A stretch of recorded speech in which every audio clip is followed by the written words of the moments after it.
A non-molestation order is a court order to prevent the applicant from harm. It's granted by the family courts, and the judges have a wide discretion, so it usually caters, the term would normally cater for such as not to threaten violence, harass or pester, or even come near the applicant.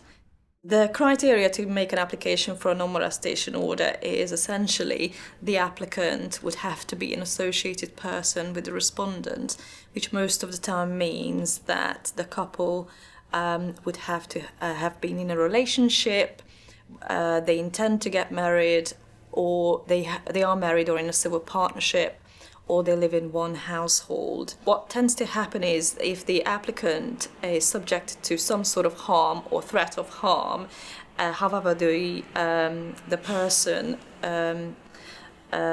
his actions doesn't amount to be a criminal offence, and therefore the police is unable to assist the applicant.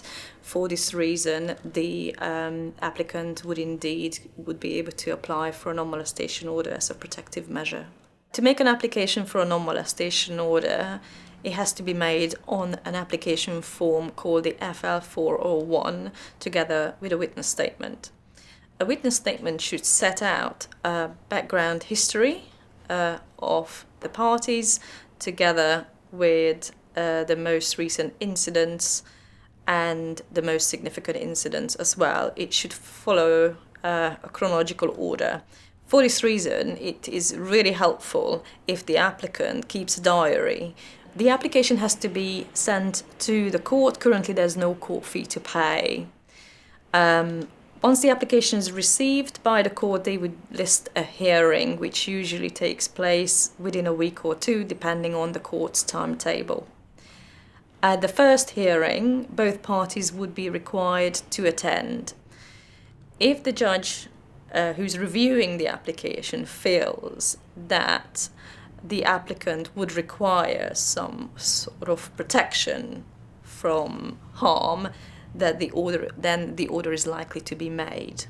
Thereafter, if the respondent's challenging the order, the court would have to list a more substantial hearing, allowing the respondent to respond to the application and hear from both parties to give evidence and potentially to be cross-examined as well if they've got legal representatives.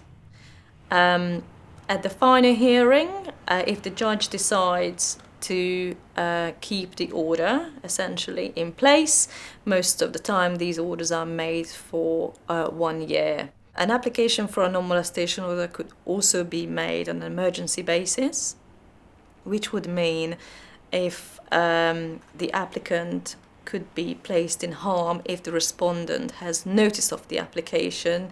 In those scenarios, the applicant could send the application to the court and ask the judge to deal with this on an urgent basis. The judge would then normally review the application without a face-to-face hearing and potentially make the order if they think it's necessary. Because if the order is made on an urgent basis without notice to the respondent, then the respondent has to be given the opportunity to respond to the application, and therefore they usually list a review hearing within a week or two. The judge would then decide whether the order should still remain in place or should be withdrawn. An application has to be made carefully with evidence, and therefore preparation is key. An unsuccessful party could be ordered to pay the successful party's costs.